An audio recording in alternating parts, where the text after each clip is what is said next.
ಸ್ವಲ್ಪ ಊಟ ಮಾಡಿದೆ, ವಾಕಿಂಗ್ ಮಾಡೋಣ್ರಿ. ಸ್ವಲ್ಪ ಮಣ್ಣಿಷ್ಟು ಹೈ ಬಿ ಪಿ ಆಗಾಕುಂತೈತೆ ನಮಗೆ. ಹಿಂಗಾಗಿ ಊಟ ಮಾಡಿದ್ಕೊಂಡು ಸ್ವಲ್ಪ ಅಡ್ಡಾಡಿದ್ರೆ ಚಲೋ ಆಗುತ್ತೆ. ಹಿಂಗಾಗಿ ನೋಡಿ ಎಲ್ಲ ಫುಲ್ಲು ಕತ್ಲೈತಿ. ಆ ಕಡೆ ಹೋಗಿ ಬರೋಂತಳ್ರಿ ಸ್ವಲ್ಪ ಅಲ್ಲಿ ಮಟ.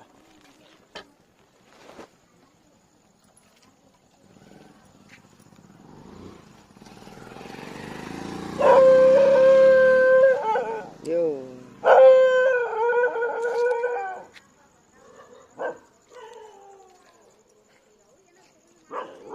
ಆ ಕಡೆ ಹೋಗ್ಬರಂತಳ್ರಿ ಸ್ವಲ್ಪ ರೋಡ್ನ್ಯಾಗ. ಯಾಕಂದ್ರೆ ಊಟ ಮಾಡಿದ ತಕ್ಷಣ ಕುಂತು ಬಿಡ್ತಿದ್ದೆ ನಾನು. ಅದು ಹೈ ಪಿ ಭಾರ ಆಗ್ತೈತಿ. ಹಂಗಾಗಿ ಎಲ್ಲ 10 ಗಂಟೆ ಆಗೈತಿ ಈಗ ಟೈಮು. ಆದರೆ ದೇವ್ರ ದಯದಿಂದ ನಮ್ಮ ಮನೆ ಹತ್ರ ತುಂಬ ಹುಳು ಇರ್ತೈತಿ ರೀ ಇಲ್ಲಿ. ಏನೂ ತೊಂದರೆ ಇಲ್ಲರಿ, ಹುಳು ಇರ್ತೈತಿ.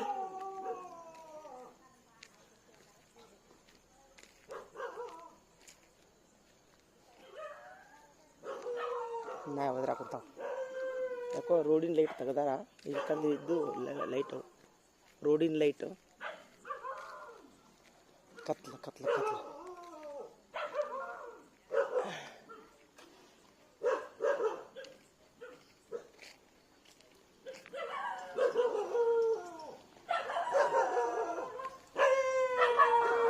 ಇಷ್ಟು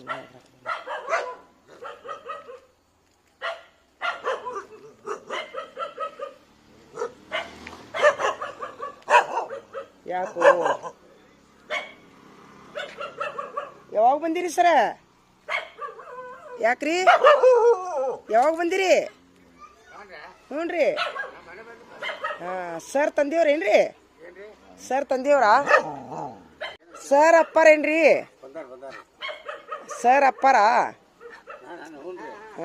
ಅಜ್ಜಾರೇನೋ? ಅಜ್ಜಾರ. ಯಾಕೆ ಲೈಟ್ ಹೋಗೈತಿ ಇದು?